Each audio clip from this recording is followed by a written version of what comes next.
Have you ever been excited for a training day? Like, really excited for a training day. So excited that, like, you get in the morning, it feels like Christmas. You look at what was programmed and you immediately open your messaging app to tell your coach that you hate them?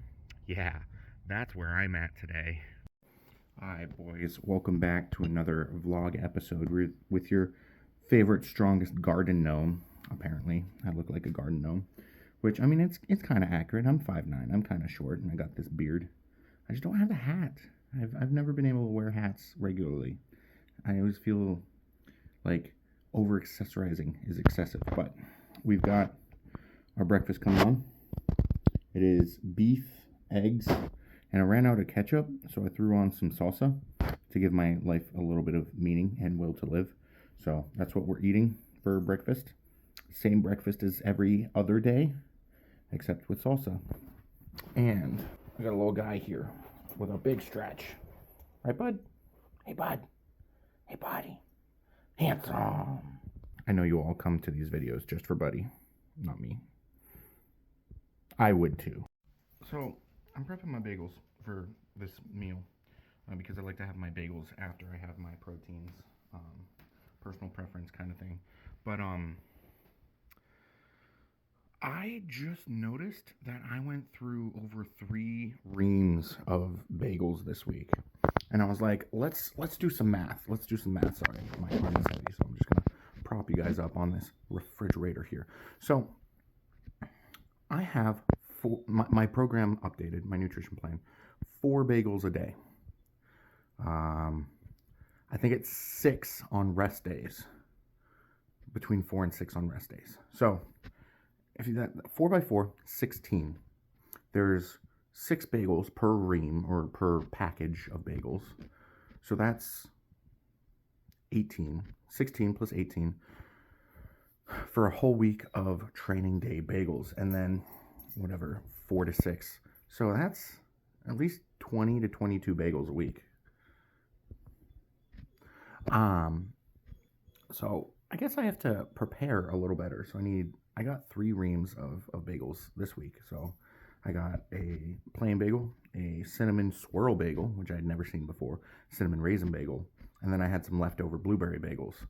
So I'm probably going to have to grab 4 reams of bagels per week.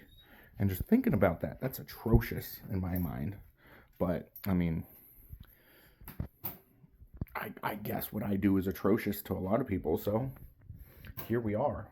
And there are the pops of my bagels. Stack of bagels and honey on a scale because I like to evenly distribute my honey between my bagels. So obviously the only way you can do that is have your honey on a scale. And this is not autistic whatsoever. It's 100% autism. I normally don't show this part, but I mean, I'm doing it. Whatever. I got all my suppies, my morning suppies. Got lion's mane for mental clarity and anxiety. Psyllium seed husk to make sure that I'm good poopy. Fish oil, because fish oil. Selenium gets rid of free radicals. B12 for energy and blood something. Magnesium because muscle contractions and cramping. Copper for blood sugar regulation, I think. Iron absorption. IRE. So the Leviathan nutrition stuff is, it feels like it's funky voodoo bullshit, but it's like the best supplements on the market specifically for what they do. Usually they have a lot of information out there on their social media as to what the stuff is and why they are there. And a lot of it is, hey, the Russians used to use these back in the day and they were not legal up until now, but now they are. So we're the only people who make it. So IRE, which is for heart health, cholesterol, blood sugar, 6 of these a day. Gross. TUDCA, best thing for liver and kidney health, especially if you're an enhanced athlete. Hemoflow, blood pressure, RBC volume, blood viscosity, anything blood related. Hemoflow is good for that. The Russians, there's something in here that the Russians used to use to help them recover from bloodletting, because they used to, back in the day, the Russians used to bloodlet to cut weight so that they would hit the weight classes and stuff, and they'd be like really close to actually dying. Some of them did. And then once they weighed in and everything, they put the blood back in the athletes. No one does that anymore. But there's something in hemoflow, chemical in there, that they used to use to help the body accept the blood, and like something along with that. And then kidney support, because it's just always a good idea to have some sort of kidney support in your supplement stack. And that's what that's what I take every morning after breakfast, because you want to take it all with food. And oh, I'm sleepy. That's the insulin spike starting to happen. I'm gonna take Bud for a walk after I take this. He's outside. He doesn't like being outside, which is weird for a dog. So he's throwing a bit of a tantrum. Yeah, he wants to go. He wants to go to bed and take a nap. That's what he's yelling about right now. But I'm gonna take him for a walk, and he's gonna be grumpy about it because he's a lazy dog. He's my lazy dog, though. Don't fight me. I'll protect my boy. Notice how he's kicking his ears. Was that a good sniff, Bud? Oh. He's kicking his ears. I can't think of anything cuter that he could do. Except maybe step on them, because that would be hilarious. And his own fault. He's just a goofy little guy. But funny thing about the supplements is sometimes I forget whether or not I took them in the morning, because it's so ritual. Buddy, leave it. And it's just such a ingrained ritual that it's like I get in the flow state and I take it and I'm like, did I? And then I pee, and there's astragalus in one of the supplements, and that makes your pee smell a certain way. It's not like asparagus where it's like burnt rubber. It's like, why does my pee smell like fresh baked cookies? And then you're like slightly confused and scared at your own bodily functions. And funny story about astragalus. I follow some influencers, well, sorry about that. Dog started barking at Bud. One of the dogs that Buddy doesn't like started barking at Bud, because it's one of the dogs that, there was 1 week in like a 7-day span that 4 separate dogs ran out of their yard and attacked Buddy while we were on a walk. So I was like, that's one of the dogs that did it. But it's in its yard right now. But so I follow a bunch of Insta thoughts on Instagram, and sometimes when I get bored while eating or something, I'll go through stories, and just whichever stories pop up are what pops up. But there's one influencer who's extremely autistic, super funny, Tabby Ridman, Tabs 24x7 or something like that. And someone, like, you know, when you post, when any female posts any sort of ask me a question box on Instagram, how just ridiculous questions get asked. So, Buddy Hill, being an Insta thought, she actually responded to one of the questions, and someone was like, how does it taste? And she was like, well, I take astragalus, so it tastes like maple syrup. And I'm like, do I now taste like maple syrup? Is that, I don't know if that's how it works, but I'm thinking way too much into it.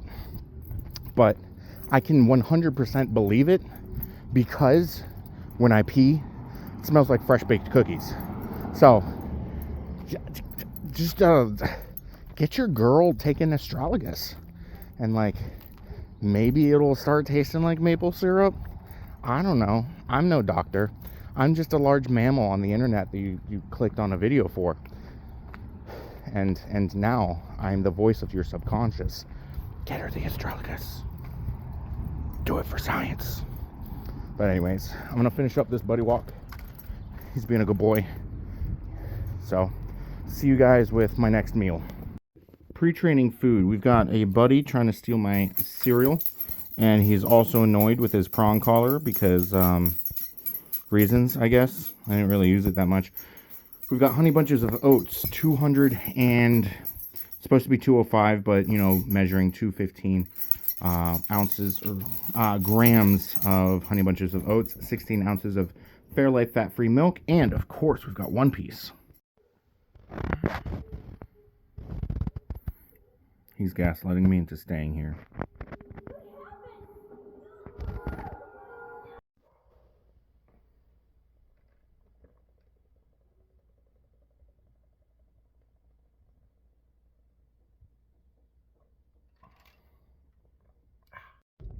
We are on our way to the gym. It is one of those days where you wake up and you feel that pressure at the tip of your sphincter, right? And you're like, is this gas or is this liquid?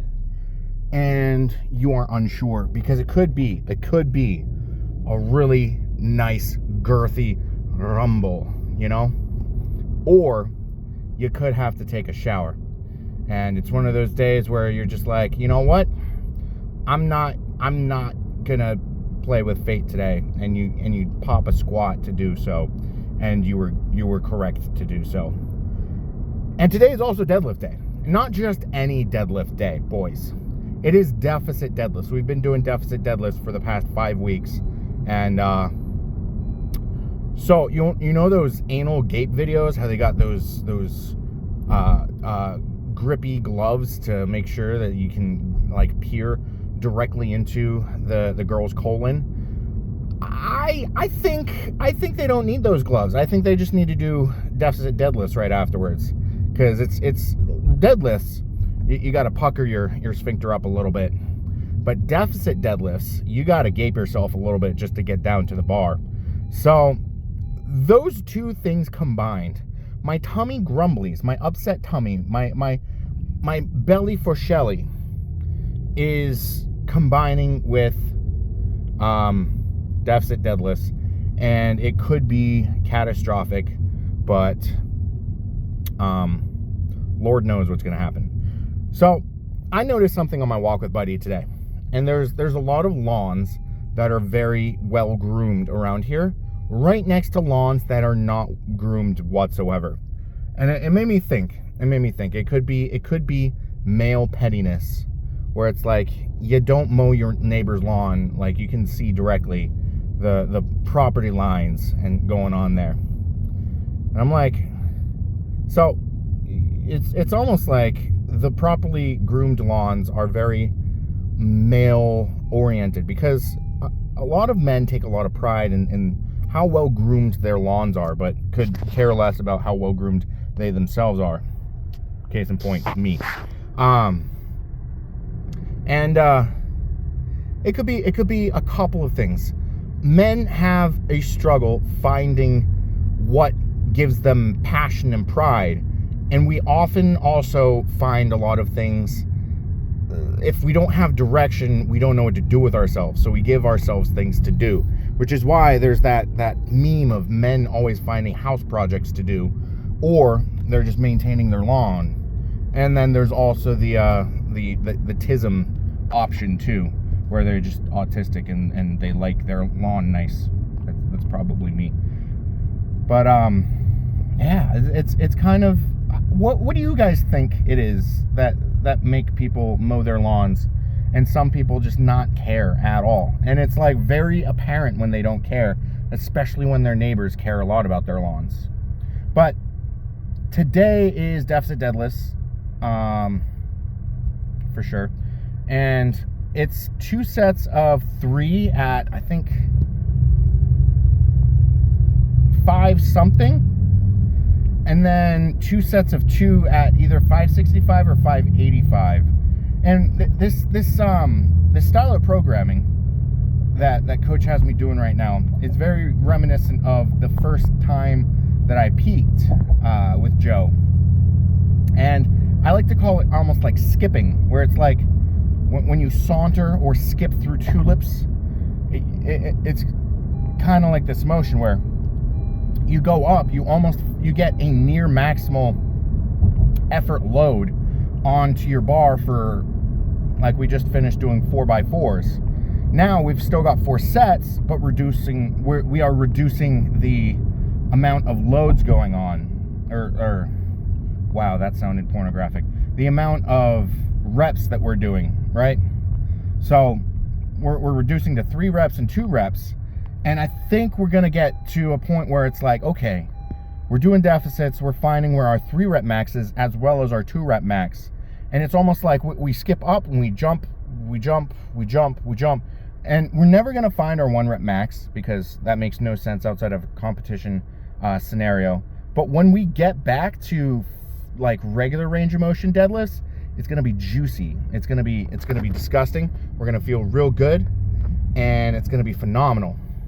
But we're almost at the gym, and I've been rambling for 5 minutes, and we have another L in the column today because I still have not found my earbuds. So I'm antsy because I want my earbuds. I want to listen. I'm currently listening to The Wandering Inn, which is a very long, it's one of those where it's it is progression fantasy, but it's very soft progression fantasy. It's more of like progression world building, and some of the stories, it's almost some of the chapters are phenomenally written. They are some of the best chapters you might read. Some of the chapters are some of the worst chapters you might read, and it's a lot to do with the author, Pirate Abba. So yes, it is a web novel adapted and professionally published into whatever publishing it's got. But they're like, if you don't know your characters enough that you can be like, you know, this like immortal Lich King, how do you think that he would react if he's going to the bathroom and he finds out he doesn't have any toilet paper? If you don't know your characters that well, you don't know your characters well enough. And I was like, whoa, that's they also had this thing they mentioned, I think it was like someone who benches 200 pounds in the gym for fun. And that was a line that they were like, I learned a lot about human psychology at that point, because the amount of people saying that wasn't that much, even though all the statistics say that that's like the top 1% of people in the world for lifting, it was kind of eye-opening. So don't put numbers on things, and if you do, just recognize everyone thinks they're stronger than it, and everyone's got tiny egos. And I was like, but I do bench more than 200 pounds for fun.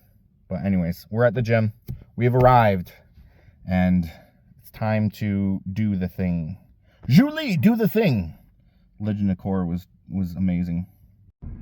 What is up, little homies? So, I know I say this every single time, but pretty good deadlift day going on there. We actually remembered to do the chest-supported T-spine extension rows. We did those with 70-pound dumbbells, a nice light warm-up, getting some blood flowing to the lats, as well as getting some of the T-spine ready and rearing to go for just general deadlift things. But that's not all we did today. We did 545, 2x3, and the first, so I was as lazy as possible when it comes to doing the jumps associated with actually doing the deadlift. So I warmed up, I did 1 plate, 2 plate, 3 plate, and then I jumped to 4.5 plates, 4.5 reds, because 4 reds is about 495, 496, 500-ish pounds. Yes, that's all rounding that goes on in the head, because when you use pound plates, 5 plates is 495 with no clips, no anything. But with a kilogram bar, 20 kilo bar, and the red 25 kilo plates, which is about 55 pounds, 4 plates with collars comes out to 496. And just in your head, you're like, so this is 495. Well, it's 496, so it's basically 500.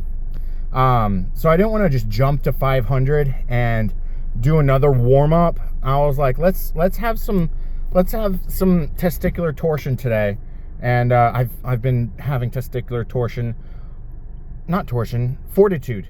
Testicular torsion is something that you don't want. Testicular fortitude. Let's have some of that today. So I jumped from 3 plates, which is about 365-ish, I think. I don't actually know. Three reds is 3 reds. I don't even have a bench with 3 reds. When I warm up, I just plate up. It's meathead math at its finest. But I went from 3 to 4 plates with green, which is 10 kilo, which is basically 25 pound-ish, and a silver, so yeah, it's a 25, plus the collars. I added the collars because I don't warm up with collars on because I have to jack it up every time anyways. So we did 1 plate, 2 plate, 3 plate, 4, or 3 plate, 4.5 plus a little plate, and that was $4.95 with the collars. I actually used the chart to do the math for me on that one, and we did a 2x3 with that. The first set was a little it wasn't too good, which, I mean, that makes sense considering how much of a jump I did. I think it was like, what, 365 to 545. That's like a 180 pound jump. Oops. And then approximately and then the second set wasn't as good either. I threw my belt on with 3 reds, and I was like, oh, this is just an empty bar, so this jump shouldn't be too bad. I mean, I did it, so you can't really say that it was or wasn't. But then we did a 2x2 at 565, and for no reason, absolutely no reason. So every single set, I had 4 minutes in between, and I made sure that I had 4-ish minutes in between the 2x3 with 545 and the 2x2 at 565, which was the heavier one. I made sure I had about 4 minutes. I did the plate math, I loaded that up, and then I started like a 3-minute timer in my head. So it probably ended up being about 5 minutes, but an extra minute of rest time isn't gonna make it that much easier. But I also, so when I was doing the 2x3 at 545, I was a little distracted internally, thinking about things and stuff. But then the music hit. For no reason, the music hit, and it was wasn't even like a good song. It was "Ooh Woo, You're So Warm" by Senzawa, which is literally a meme song. And I was like, you know what? This fucking bops. Let's throw on another Senzawa song. But if you know anything about Senzawa, the queen of memes, I mean, have VTubers been around long enough that we can say, actually, it's Gaogura right now?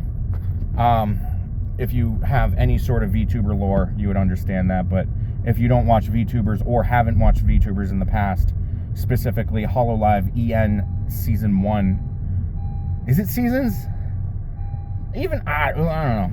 But Senzawa basically would just get absolutely shit-faced and make meme songs. So there's like 20 different versions of Country Roads Take Me Home, where she's just progressively more drunk. And then she also made a Crunchyroll, which is the best version of Country Roads I've ever heard, because it's just making fun of how weebs are weebs, because she herself is a weeb. But she basically fell off the face of the earth, and so did Belle Delphine. And then Belle Delphine was like, "Ayo girl, let's do a song, I'm coming back." So she made a song called "I'm Back," where Senzawa did all the music, most of the lyrics, and Belle Delphine had like one line or like one verse in it, and Belle Delphine did the music video, which I think she made fun of 2 Girls, 1 Cup in that music video. It was back when she was like, I'll never do porn, but we all have seen her butthole at this point. Let's be honest.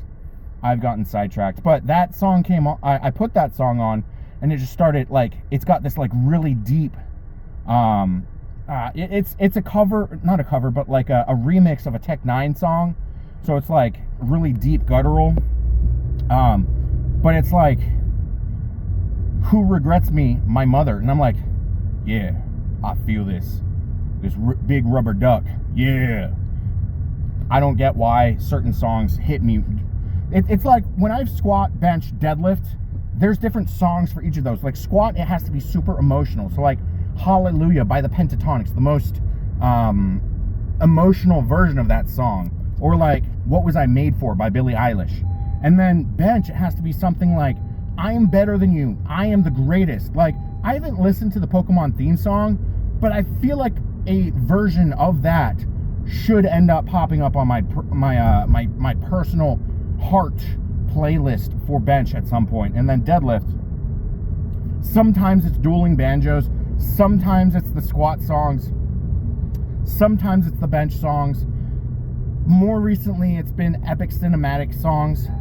And today, it was meme songs. There was one time where I felt like I was getting really close to Radbo, and Smile song from My Little Pony came on, and I just fucking rocked the fuck out to that.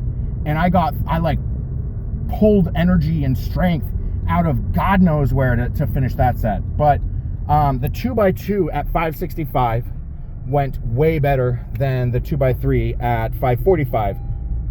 Just because I was more mentally present, more apt in order to actually perform that. And then the accessories, the lying, prone, leg adduction, abduction, whatever, band around ankles, anchor one leg down, and it's like a bikini booty, whatever.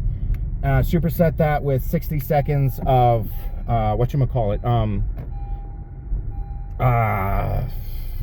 heel raised goblet squats. Sorry, my landlord was like, hey, I need you to be home at 1 p.m. So I was actually rushed this training session, but honestly, I was only there for about an hour and 15, and it was probably one of my better training sessions when it comes to deadlifts. So I'm just making sure I'm inside, because my landlord was like, hey, we've cleaners coming to clean our area, not yours, obviously. So you have to be home at 1 p.m. to let them in. So I'm like, weren't they here last week? I'm pretty sure they were here last week. So they only come every other week, but it is what it is. But the goblet squats, 60 seconds of work. And I'm just like, I don't feel like timing this. So I'm going to approximate about 8 reps is going to be that 60 seconds of work. So that's what I did. And then calf raises. And because I was trying to get out on time and like expedite myself, I supersetted my calf raises with stripping the deadlift bar, because you never want to leave a loaded deadlift bar. And like when I'm not super like Johnny freaking on it like that, I lollygag when stripping bars. I'm like, oh, I did 2 plates, let me take a rest. Typical powerlifter things. But nice little summary. I feel like I've spoken enough for the voice over section, even though I didn't talk about anything. Well, I did talk about lifting, just not enough about lifting.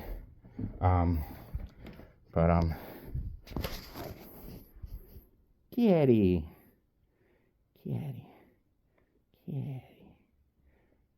This is the tiny tater tot. I call her Tiny Cat because we got her as a kitten, or my landlord's got her as a kitten. And they're like, she's a ragdoll Maine Coon mixed breed. And I was like, okay, so she's going to be really big. So she's going to grow into the name Tiny. So let's just call her Tiny Cat. And one of my cats, Gigi, we call her Tiny Chicken Nugget. And Buddy's other human called our older cat, who passed away after the second American Pro, Chicken Tender. but she wasn't a chicken tender. She was the queen. And now she calls Buddy a bagel bite. He doesn't bite. He goes into bagel mode, and he's feisty, and he's fun, like a bagel bite, like a little pizza bagel bite. Tiny little bagel bite. Little bagel bite. But that's and then we have another cat who is pure evil. She has like a little. She's a tuxedo cat. Her head's completely black, except she's got a little tiny mustache of white. So she's pure evil. So I call her Kittler, but that's probably insensitive. But she's evil, so it like fits. Anyways, I'm gonna go prep some food. I am present, and the cleaners are late. I am not late. But you know what they say, life's like a period, better late than never.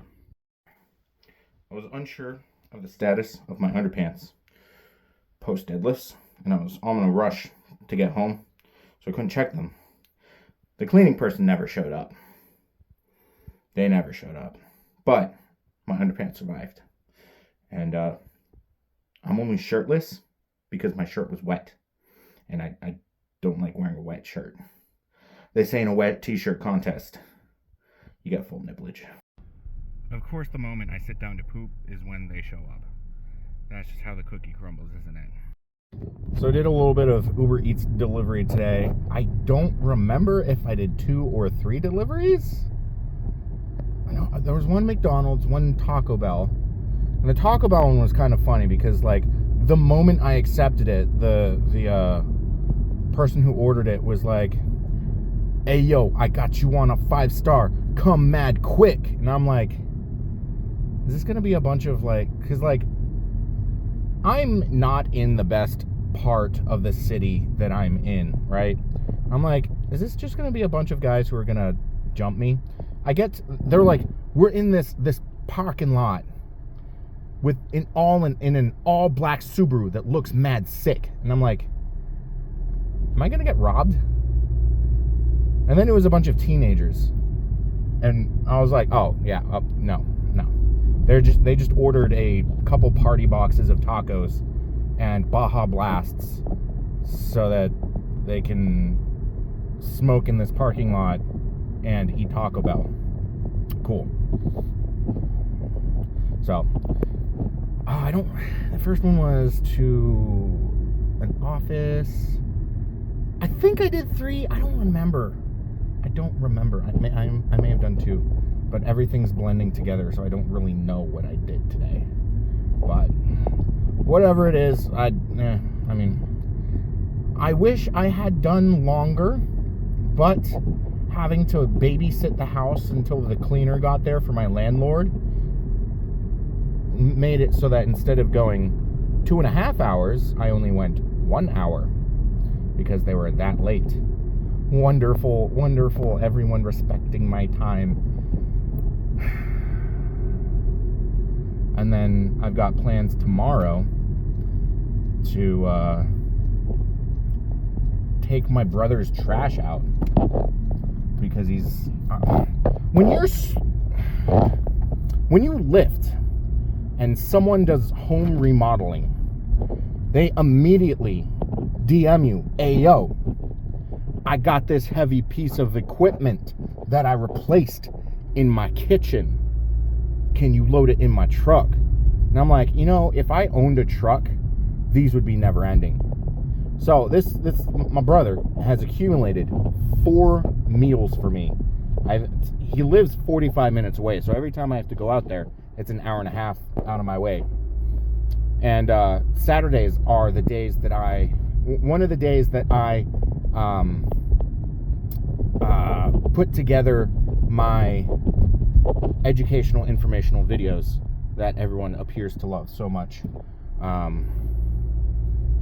It's like on the day that I post them, I get a lot of suggestions on what I should do next, and I'm like, okay, let me think, because like when you're an advanced person, what the questions that beginners have, you've been so separated from because you haven't been a beginner in a long time. And the problems that beginners have now are not the problems that they had when you were a beginner, right? So it's like you're so far removed from what people want to know. And it's like, what I want to do is I want to help. It's like, what was it? The Elite FTS motto, learn and pass on, right? I want to learn and pass on. I want to be able to provide the beginners the start that I didn't have when I started lifting, because there was a long time I was just slamming my dick in the door, just trying to get things off the ground, you know? And, yeah, it's really nice when people give me suggestions as to what what the next topic should be. And it's like, one of the problem with the question that I got asked for my shoulder, rotator cuff, and pec mobility video was, how do I fix shoulder pain and rotator cuff injuries? And then they also added in, oh yeah, I also have pec pain as well. And I was like, all right, I've experienced all of that. What did I do that fixed that? Why is that an issue? What are people doing? Because it's basically a lot of like anecdotal evidence that I've experienced, and I'm just sharing with you guys. So I'm learning what people. It's hard to understand what people struggle with unless they tell you they're struggling with it. And what's nice is I've kind of gotten this foothold in the fitness niche within the YouTube community as the not robot who's just reading off of a script and just thinks outside of the box, because boxes are not for thinking, they're for fucking. So I find it nice when you guys give me suggestions, because a lot of times it's things that aren't even on my mind. I'm like, oh yeah, I remember this, and I remember when I struggled with this. It's almost like when you pick up Pokemon for the first time in like 10 years and you're like, oh, where's Pikachu? Where's my Charmander? And you're just fighting like the Vanillux line, where it's just ice cream cones just compounding more and more. They really should have made the shiny Neapolitan with 3 cones, with 3 scoops, but they messed that up. Japan. But I forgot what my train of I don't know what the video is, but usually when people ask the question or like give a suggestion, I let it stew in my head for a couple days. The only thing that I script in those is the introduction. Everything else, I'm like, all right, let's just make sure we hit these points. And even when I'm going through the videos, like I'll be talking about something and I'll be like, oh yeah, and then there's this part too. Like in the rotator cuff video, I totally forgot about talking about extending the range of motion on accessories. So that's why I went back later and I added in that little incline dumbbell bench, where it's like a lot of people stop their dumbbell bench halfway through the rep when you really want to be touching the outside of your shoulders, and that's going to get a nice pec stretch. And it's almost like prehab rehab whenever you're doing accessory movements. So if you guys have any suggestions, all of these videos, I'm just going to be asking you guys questions, and just write them in the comment section, and I'll respond to everything. If I'm going to make a video about it, I'll say I'll make a video about it, or something along that line. I'm driving right now, and I'm not able to write this down to remind myself that I should have some sort of response saying, but whatever. I'm talking out of my asshole right now. This is my asshole, because I'm a butt face. Because when girls see me, they're like, oh, that's the male equivalent of a butter face, except it's my everything. Once I turn around, they're like, butt is front. Fat guy. But I got an okay back and okay shoulders.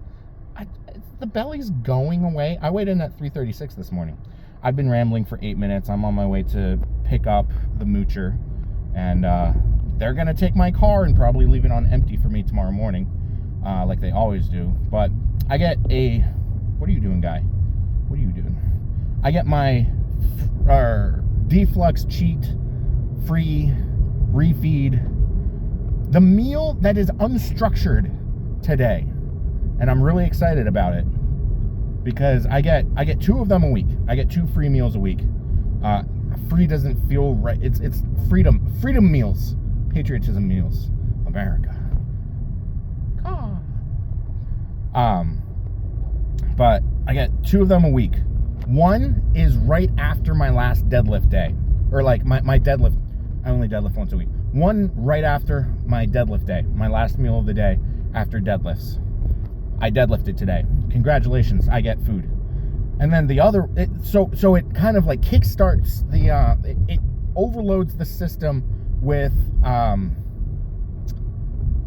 carbs, fats, nutrients, and kind of like gets a high caloric intake into the system for your body to use and metabolize while I'm on a two days off, because I'm off Saturday and Sunday from training. That doesn't mean that I'm not doing things. I'm still doing. It's a non-negotiable to get 10,000 steps every day. That is one of my non-negotiables. Back before the Ghost Clash, one of my non-negotiables was on rest days, I get 15,000 steps a day. So it's like these 10,000 steps a day. When I first started, I struggled to get 7,000 steps a day. And I was missing my 10,000 steps a day all the time. And now I've gotten better at it, and now it's like every day I'm like, oh yeah, I hit 10,000. Oh yeah, okay. And I mean, doing the Uber, it's like, it's why I take that buddy walk in the morning. It gets me about somewhere between 4,500 and 6,500 steps in a day. I go to the gym and I'm pretty much all set for the rest of the day. I just have to like wash dishes or something. But like throwing in the Uber Eats is also getting me a couple extra steps. I'm probably at 9,000 right now, 9,500, and literally I'll get 500 steps between making dinner.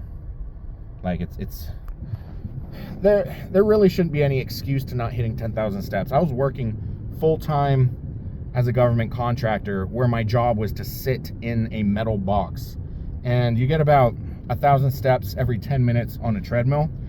You might get, like, I was in a lab environment and sometimes I would get like 4,500, sometimes I get 7,500, but I would sit in a metal box for like 6 to 7 hours a day. But every time I ate, I took a 10-minute walk, so I'd get a lot of my steps that way, and then go to the gym. Or you just go to the gym and go on a treadmill for 50 minutes. Like, how much time are you spending watching TV? How much time, I'm not going to say how much time are you watching these YouTube videos, because like you could literally put these videos, like get on the treadmill, put this video on, my vlog videos on, have me be that conscience in your ear, kind of like the devil and the angel, except it's the middle one that's just retarded. That's me. I can say that. That's my people's word. Tism crew, what's up? What's the Tism gang sign? I don't know. That's moving forwards before we get further canceled. Yeah, just step on the treadmill. Let me whisper sweet nothings in your ear. You'll lose a bunch of brain cells. Like, my goal with these content is to like, I want you guys to put me on when you're doing the dishes. That's what I want these. I want you to put me on to set the mood when you're going down on your girl, so that she is some, like, a masculine figure to be checking out while you're licking on her labia. She might be disappointed you can't find the G-spot or the clit, but damn, Patrick, you're getting her going. You know? If you're taking a dump and you just want someone to talk to you while you're taking a dump for an hour, that's me. Like, I'm not gonna be Mr. Beast. I'm not gonna be the one who's making content for you to like dive into. I just want to be your buddy. Like, I just want to, you know, that's the type of content I'm trying to create for you guys. Just a guy and his dog. I don't have Buddy with me. I felt bad because his other person was supposed to feed him this morning, and she didn't. And then I didn't realize that until 2 p.m. So I was like, buddy, you've been hungry all day. My little child's been hungry all day. So I fed him, and I was like, you watched me eat multiple meals. He didn't say a thing. He said many things, but buddy. So instead of putting him in his room, I hid the cat food, and I let him roam in the bed area. So hopefully he's taking a really happy buddy nap on the bed, and nothing is torn apart. He doesn't have accidents inside. We've trained that out of him. He doesn't do that. He doesn't do that. He pees. The only accidents he's had, he's peed on people. But he hasn't done that in like a year. And he's like a year and a half old. So it's like maybe 2 years. He's coming up on my child. He's getting old. He's an old puppy now. He's almost 2. He's almost 2. Gee willikers. His birthday's in September 9th. Because we got Buddy. So Buddy's other human's co-worker's uncle got Buddy from a breeder who said, yeah, he's neutered. He's 3 months old. And then he was like, nah, I don't want this dog. I'm going to send him to a shelter. And Buddy's other human was like, absolutely not. We are taking him. So I kind of just came home to a dog. But he wasn't 3 months old. He wasn't neutered. He was like 6 months old. And he was full bald. So I don't know who that breeder was. But we ended up with a little guy with abandonment issues. But, I mean, so do his humans, you know? I said I was going to stop talking 7.5 minutes ago. I'll see you guys with something interesting. We got Domino's. An entire order of cheesy stuffed breadsticks and a chicken Alfredo and a bread bowl. And then we got red velvet cake. So it's like 5,000 to 6,000 calories for a meal. Nothing too big, nothing too small. Easy peasy lemon squeezy. I was too busy eating cake. Then everything's done. I go sleep now. Come back later for more of your mom's favorite gnome.